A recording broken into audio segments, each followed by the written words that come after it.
What's up, everybody? Welcome to another episode of Undrafted Views. We're here. We talk sports from the sidelines. And today we're going to talk about the LA Clippers. Yes, the LA Clippers. They have their new coach signed, sealed, and delivered. Ty Lue, welcome. So glad. But we're going to take it a step further. Today we're going to talk about what do the LA Clippers need in order to succeed for next season. We're going to cover some of the things that we do know, and more importantly, what they need to do, what we suggest. So let's get into it.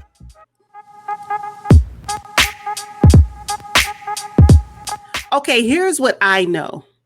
I want to start with Kawhi Leonard. Okay. He is one of the team leaders in all of the major categories, whether it's points, rebounds, steals, assists, or blocks.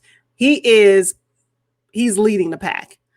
Now, he is also the most valuable, but he is not the most paid. Why is that? Can I just say that Paul George is at maximum salary? You mean to tell me that Paul George makes more money than Kawhi Leonard? Mm-hmm. Steve Ballmer, you got gooped. Yeah, he did. He got smoothed. I think it was an emotional decision. Yes, I agree. And, they just wanted Kawhi. Now, I have no problem with Kawhi. He is very productive and valuable. But we also know that Kawhi likes to load manage throughout the season. That is a proven fact. Yeah. But he averaged 27 points per game in the regular season. How can you be mad at that?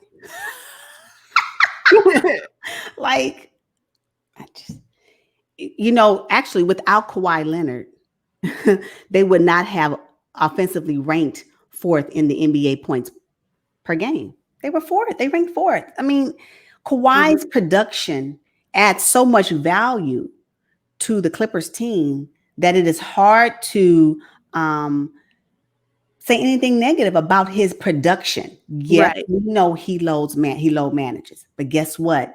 The Clippers accepted that. The Clippers organization accepted that. Now, players may not have accepted it, but the Clippers organization accepted that as a part of them acquiring him as talent on their team. Yeah. He makes up for it in production. When he's there, he is 100% there. And thank you. He wouldn't have been second in the Western Conference without his support and without his production. So he's extremely valuable to the team. He is the reason why Paul George even thought. Don't get me started on him. I know. As it relates to Paul George, now we like to give Paul George a bad rap because he played horribly in the playoffs.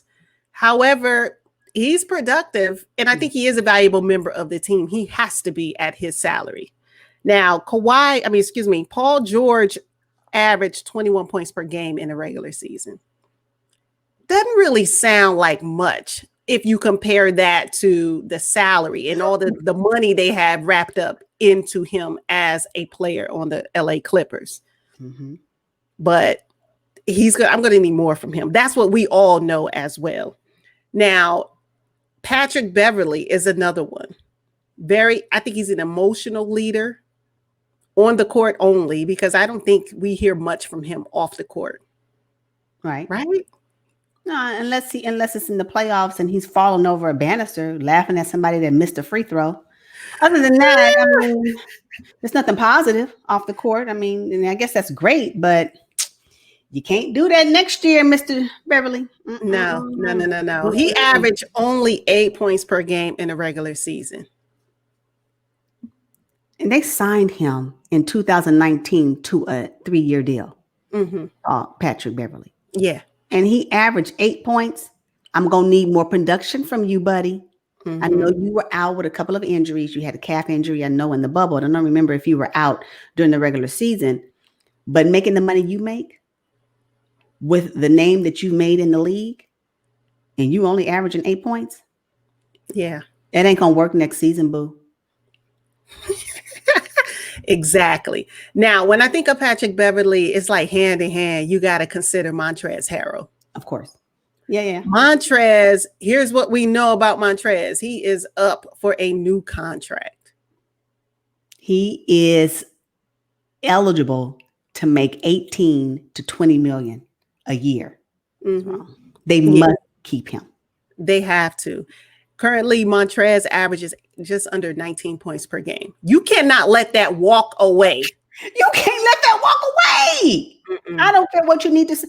If you was willing to mortgage your future for Paul George, I'm going to need for you to do some more mortgaging. No, I'm serious. For a proven, loyal Clippers player in Montrezl Harrell. Don't do it. Don't let that man walk. If you let him walk, you can forget about any championship hopes for exactly next season. That's how I see it. Yeah. And another one that's part of it's like a three-way. It's you when you think of one, you think of the other. Is Lou Williams. Yes. Lou Williams played 65 games in a shortened NBA season. He is durable. Absolutely. And he's productive. Lou Williams averaged 18 points per game as well. Just a little over 18.2 points to be exact in the regular season. Oh my gosh. Mm-hmm. They were balling in the regular season, which is why the anticipation of them going to the Western Conference Finals was such a big deal.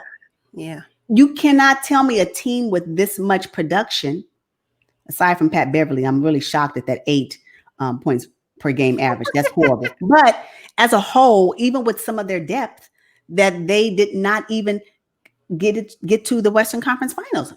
That's why everybody's so blown away by it. And I'm blown away by it too. And hence is why it's so critical that the next moves that Ty Lue makes along with Steve Ballmer have to be rock solid to make sure that they're able to compete in the Western Conference Finals for the next NBA season. It is a must. So it's going to be difficult in the West. But speaking of moves, you got Marcus Morris Sr., who's also up for a new contract.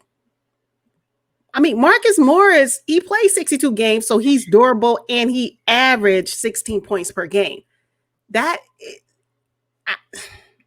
Not at 15 million. No. Okay. No. I mean, he did better than Beverly, but we're talking about the future at this point. We also know that Zubac is currently their starting center, and he is just not very productive for his salary either. Yeah, no, I'm going to need Zubac to take a back seat next season. The Clippers should still keep him on the roster, but I'm going to need him to take a back seat next season and learn more. He needs to become tougher. They run over him. Players run over him in the center position. So they need to improve that for sure. Yeah, for sure. And then Reggie Jackson, they paid him peanuts to play last season. I'm thinking the Clippers need to retain him. Yeah. He's up for re-up as well. They need to hold on to Reggie Jackson and maybe give him more of a prominent role in their offense. Yes. What did he average? Reggie Jackson averaged 11.9 points per game. So he averaged more than Patrick Beverly and more than Zubac. Yeah, that's what I'm talking about. Come on. Why are we not valuing him in the Clippers offense? Ty Lue, look at this. Listen to what we're telling you. Yeah. I mean, hey. I just don't get it. I don't get it. You know, and this is going to take a really tough conversation with Pat Bev. I'm going to need him to do better. I don't see Ty Lue sitting down with Patrick Beverly and limiting his role on the team. I don't see it. I don't think it's going to end well. Well, I'll just say that. Somebody's feelings going to be hurt. Oh, yeah. If Ty Lue want to get this championship. Because I'm going to tell you who not. I'm going to tell you right now who he's not going to sit down and have a conversation with. Kawhi Leonard and Paul George. And why not? He should. I think he needs to sit down with Kawhi Leonard and Kawhi's personal medical staff and say, hey, look, all this low management you've been doing, for the last 3 seasons, 4 seasons, whatever it is, we need to relook at this. I agree. No, I support that. Absolutely. Absolutely. You know why, Paul? You know why, Kawhi? It didn't work. I'm just saying it didn't work. We have to rebuild chemistry and continuity. And one way for us to do that is that you need to play more games. Can you commit to that? So right now you may have taken off 10. Can you just take off 2? 2 games is not going to make that big of a deal in the grand scheme of things. So that's why I think he takes off double-digit games for every season. I'm going to scale that back to a single digit, Kawhi. Can we do this? He will. Ty Lue definitely needs to sit down Paul George and say, are you healthy? Is there anything bothering you right now? Can you please tell me? I want to know every nagging ailment you have right now. Yes. I don't even care if you don't think anything of it. You tell me right now. Did you have to take a Tylenol for something recently? And if you did, tell me what that is so we can get you the support you need. Because once the season starts, and right now it's slated to start in December, we got almost less than 2 months for you to be okay. I cannot have you, Paul George, miss 11 games of the regular season when we start off this year. I just can't have you do that. I'm sorry. I think he was injured, honestly. I do. I think he had some problems going into the playoffs, but I think there was so much pressure on him going into the playoffs, and then his performance was subpar in the playoffs. He had to have a reason why he's not the Paul George of old, why playoff P never showed up. You know, and it may be some of the pressure is that maximum salary he accepted. Maybe he knows in his heart, you know what, I want this money, but I probably should have just kind of gave y'all a discount. Your agent did that. Let me tell you, they did that. I'm done. It's horrible. It's horrible. But these are the things we do know. We also know that the Clippers mortgaged their future. We do know that. And because of the mortgage that they did to attain and acquire Paul George, they gave away 4 first-round draft picks. Wait, but that's not enough. Conditional picks and multiple pick swaps. What you told Paul George and Kawhi, because Kawhi wanted Paul George to come, that we don't need a future if y'all two are here. So guess what? Because we don't need a future, since we have you two, this future that you guys are currently in better bring me a championship. That's what you just told them. So y'all allowed poor Ballmer. He got gooped. He did. Oh man, he did. He got gooped. Not with Kawhi, because Kawhi's gonna give you production. He's proven it over time. Paul George, your potential was accepted. I'm gonna need for you now to deliver on it. I think he actually got gooped with Kawhi as well. You do? Why? Yes, because Kawhi will not play a full season. Whether he's injured or not, Kawhi is going to say, you know what? Hey, I'm taking off this game.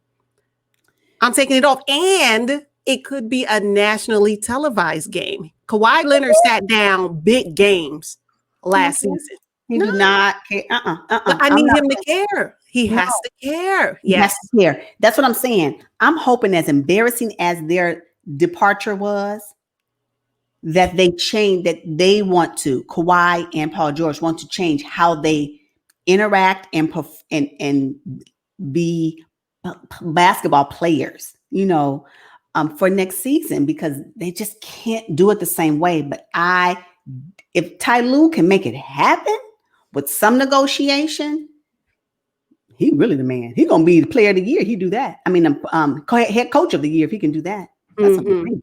Yeah. Here's the final thing that I know personally. I know that Doc Rivers got a raw deal. Knowing what we know now, Doc Rivers, he got screwed. Ballmer got him. Ballmer, I believe that this season was the straw that broke the camel's back, because Doc Rivers had been head coach for about 7 years, at least. and they have never made it far, right? And Doc Rivers was ahead of that. This season, although it may have been the straw that broke the camel's back, it was unfortunate that what broke the camel's back, as a figure of speech, was something that Doc couldn't control.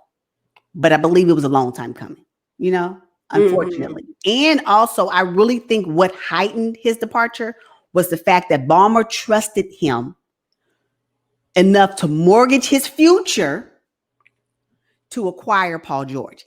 For me, if that is not the reason, then I don't know what else is.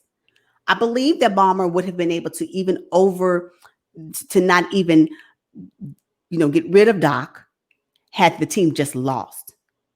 But the fact that they lost, and now I have no means as an organization to recruit prime new players to my organization for the next unforeseen years, because I mortgaged them based off of your word, right? Kawhi's word, and now I'm stuck. So guess what I'm gonna have to do? Shuffle around, because I'm already almost at max cap anyway. So you made me, as a businessman, look bad. I think for me, there's a piece of that in the reason why Doc is no longer there. Okay. So, I mean, we have some suggestions in terms of how they can turn this ship around. Yeah. Steve Ballmer has already, I think, he's already completed the largest piece, which is getting a new coach to lead the organization, and Ty Lue. Yeah. I think Ty Lue is young enough to influence these guys to buy into his system. I think Ty Lue listens to the same music that the players listen to. Yes. This stuff like that. You got to find your in with the player. What I think he has to communicate with them more on a personal level, and not so much, like a business level. I'm the coach, you listen to what I have to say. But I think he needs to also gather intel on the players and find out what makes them tick and what motivates them. Yeah, I think he may have already done some of that anyway, because again, he was an assistant coach for the previous season. So he may have been able to gather that type of intel you're talking about last season, which is going to be great and added value to him. But again, we talked about it in the previous video. Ty Lue comes with experience. This ain't nothing new for him. He already knows how to work with superstars. Did it with Kobe, did it with LeBron. What? You got something new to tell me? No, I don't think you do. Doc was way back when. And half of these players weren't even born when Doc did his thing. Right. Right. And I don't even know if they even have a lot of footage on Doc playing. I'm just saying, it was a long time ago. So Doc, veteran, I'm going to respect you because of that. But Ty Lue, because he's almost a peer of theirs, he's like 40, I think he's less than 45, he may be 43, somewhere around there, mid 40s. He can relate to them, and he can talk to them like, dude, I already know what it is. You trying to goop me? I already know. Yes. No, this is what I'm going to need you to do. And because they lost in such a horrible fashion, he has that as a leverage. He has it. Not only did you lose, but I was here when you did it. So I already know the games you play. I already know. So it's going to be to his advantage. But he's going to have to find his voice, and he's going to be strong. Because I can tell you right now, they will have to play with his system if they want to work. Oh, yeah. That's his biggest hurdle, getting them to buy into his new system and the things that he wants to do that are going to be different than Doc. Oh, absolutely. And because the three, Lue, Beverly, and Montrezl, were under Doc for such a long time, it's going to be a big adjustment for them. But Doc did it this way. Yeah, but I'm not Doc. Yeah. It may be an easier adjustment for Kawhi and Paul George, because again, they're just new to the group, right? But the other three, they were a part of the culture that is currently in the Clippers organization. So yeah.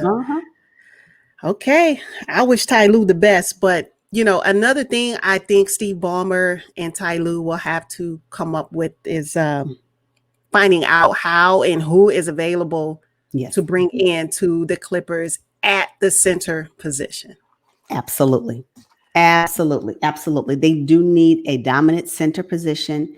They need someone with strong rim protection experience. And who they currently have is who? Zubac, Joakim Noah, and somebody by the name of and they got Montrezl Harrell, right? He plays center, power forward almost. But on the roster, I believe that the center was let's see. Oh, yeah, they got a first round draft pick. I can't even pronounce his name. Oh, Mufandu Kabingale. Yes. Yeah. So we already know Joakim Noah. Thank you so much for your time spent. Time well served, I guess. And you got to the Clippers need to figure out who they can acquire to be a dominant center. Yeah, I already know who they should acquire. Here's my suggestion. Oh, Lord. Who? I think the Clippers need to go after Dwight Howard. Nah. You mentioned rim protection. Yeah. Who better? Who better to protect the rim than Dwight Howard? After his wonderful performance in the playoffs for the Lakers, I just can't imagine. And you can just sign him for a league minimum. And the Lakers sign him as well? They can. They can, but Dwight might be ready for something different. We don't even know the Lakers culture and the organization. Now, granted, he won a championship and he had been waiting his whole career to do so. So he might feel a little loyal to that org, but no, I think he needs a fresh start. And now he has some leverage because he won the championship, because he worked himself back into the league and into phenomenal shape. Yeah, he's amazing. His body deserves, yeah. Oh my God. I think they should go after Dwight Howard. My only reservation about that is that it is too close in proximity for me. And we're talking about down the hall. And will there be a conflict in some regard regarding the Clippers and the Lakers? I just don't know what that looks like. So that's my reservation about it. I don't know if Dwight Howard can be loyal, not share trade secrets, discussions that they may have had in the locker room with the Clippers. You know, would he be able to say that was then, this is now? And if he can separate that, then I say maybe. But because of the proximity of the two teams, I'm going to have to say no. It's almost like playing with the enemy in a way. I don't know. It's weird to me. Yeah. For him to call up his Lakers buddies and say, let me tell you what the Clippers are doing. I don't know. It just seems weird. The unknown about that is something that I would say no to. Okay. Well, who would you suggest they fill in the center spot with? You know, they might want to look at DeMarcus Cousins. I mean, you know, he's not currently working right now. I mean, why not? And you can do the same thing for him, give him minimum salary. I mean, at this point, with bird rights, I'll talk more about that later. But, you know, give him a minimum salary, have him come in and defend. The only thing about DeMarcus Cousins that's always a reservation for me is his durability. Yeah. You know, but he is just as strong and he can shoot from three. So how do you see DeMarcus Cousins fitting into that culture, though? I see it. I see it just as well as I see him being a great comrades with Pat Beverly, Lou Williams, and Montrezl Harrell. I totally see it. I can tell you right now, whoever comes to the locker room, Kawhi Leonard can care less. I'm just you know, it doesn't matter to Kawhi Leonard. He can care. His personality gives me, I don't care about who y'all bring in here. Just make sure that they can perform because I'm going to do my part. And I'll see y'all next game. That's just that's him. That's him. So the chemistry really for me is probably not even concerning with Kawhi Leonard. Nah, you need the three. If you're going to keep the three, and the three, we already know who the three are. Pat, Montrez, and Lou. If you want to keep the three together, they have to be, whoever you bring in have to be able to gel with that because that is the core of the team. Okay. Mark, are you available? Okay. Tell your agent to reach out to the Clippers. Oh my God. I'm telling you. But you know, where I think the Clippers also I think they need to trade Patrick Beverly. He's making way too much money and you only get 8 points out of him in the regular season. They're not trading. He is an emotional leader, but he's making too much money. He is making a lot of money. And they just recently signed him in 2019 for 3 years. What is he going to be making next year? 13 million? Yeah. No, he's not worth that. Yeah. And then the following year, 14 million. Wow. You cannot be making more millions than points you put in a basket. Oh, I'm gonna need the CBA to put that in their agreement. Yeah, come If on. your salary is more than the average points you make per game, we can do a mid-season salary adjustment. Yes. I guarantee you these players will be hustling. Are you serious? They'll be out there limping on the court. Oh, that is hilarious. Yeah, no. I think they need to trade Patrick Beverly. And there are plenty because he plays point guard. So, like I said, if we re-up Reggie Jackson, we can save money there. Okay. Get rid of Patrick, mess up the Three Musketeers. Oh, well, this is a business, right? Isn't that what they say? It is a business. Yeah, believe it. Yeah. Hey, get rid of Patrick, keep the other two, give Reggie Jackson more money, and get something in return for Patrick's. Maybe somebody who is a true point guard who can be the vocal leader of the Clipper organization. I'm with that. Yeah. Yeah. Who can be a true floor general? Yes. Yeah. I'm with that. I can support that for sure. For sure. And perhaps the Clippers need to break up the three. That could be a detriment to their team currently. So if Patrick Beverly has to go, I have nothing against that at all. Reggie Jackson, yes, we can move him up, bump him up because he's making, like you said, peanuts. Find somebody else that's willing to be a floor general and really help corral the team because they need a leadership role. Somebody has to step up to be a leader. Yep. And that's their biggest knock, I think, right now. Ty Lue can do everything off the court for these guys. He can do it on the sidelines, but he cannot be the floor general and the head coach. You need someone who is going to be the extension of the head coach on the court. Right. And you know what?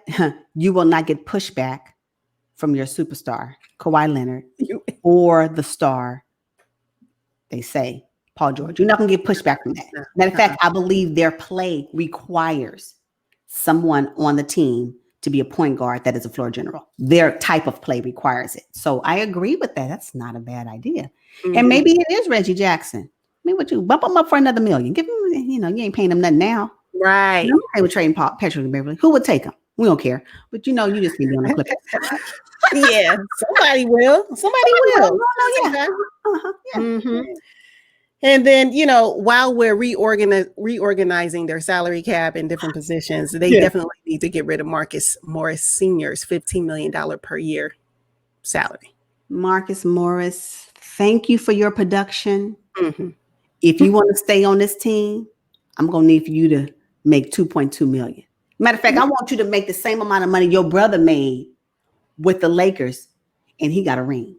So your $15 million is not wanted in the Los Angeles Clippers organization anymore. $15 million.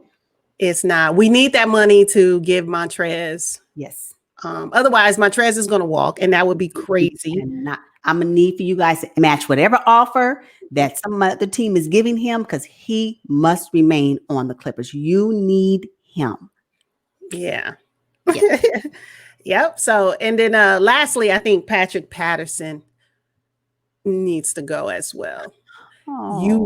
We got nothing from him. He played 59 games and averaged 7.9 points. Went to the playoffs and averaged 4 points. And half the time I saw him with a toothpick in his mouth on the sideline. So, no, Patrick Patterson. His time is up. Yeah, and then you can use whatever salary benefit, gain you get from not paying him to help either fund what you need to pay Montrezl Harrell. Yep. And then whatever, find maybe a cheaper version of what he does. I just you gotta go. Yeah, I agree. What about Rodney Magruder? Can he trade him?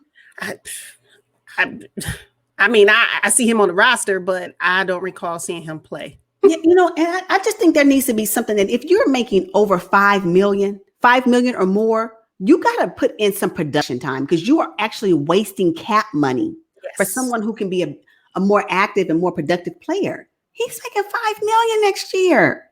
Who?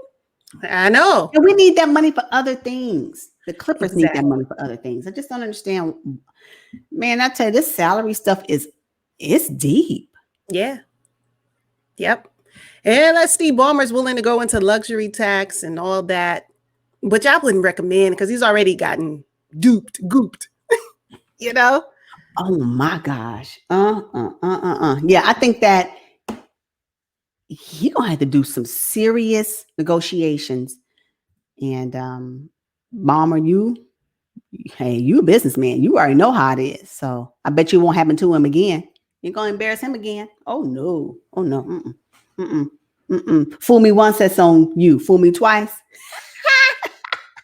All right, you guys. So that wraps up this episode. Hey, letting you guys know what we know and what we suggest the LA Clippers do to be successful next season.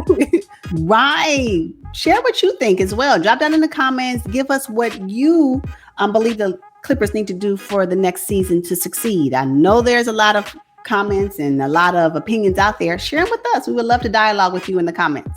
All right. Until then, see you guys on the next one. Bye.